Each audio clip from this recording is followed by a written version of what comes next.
Before we talk about spirits in Cambodia, we have to talk about the forest. Because Cambodia is not just temples and villages. Nearly half of the country is still covered in forest.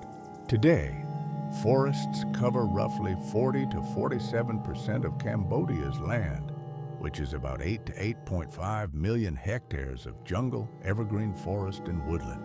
That's millions of hectares of dense land, some of it untouched for generations, for centuries. Cambodian forests were life itself. People gathered food there. They found medicine there. They hunted, traveled, hid, and survived there. Villages weren't separated from forests. They lived alongside them. But the forest was never treated casually. In Cambodian culture, forests were places of respect.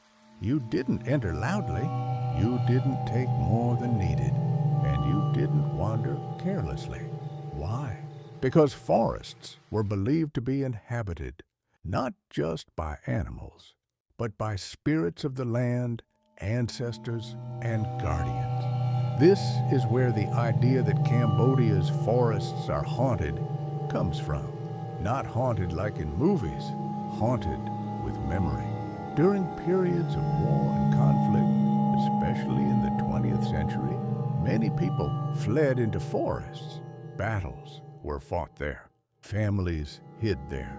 Some people died there without ceremony, burial, or closure.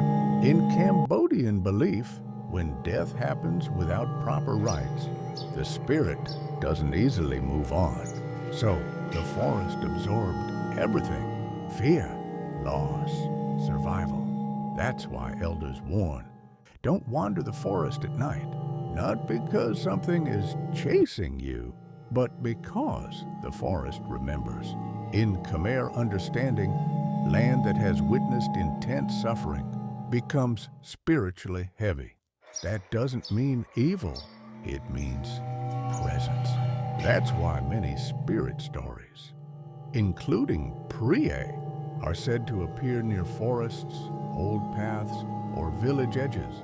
The forest is a threshold between the living world and remembered lives.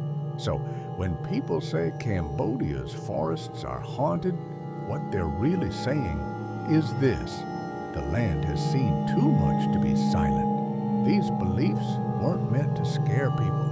They were meant to teach respect for the land, respect for the dead, and awareness of where you stand. Before spirits, before folklore, there was the forest.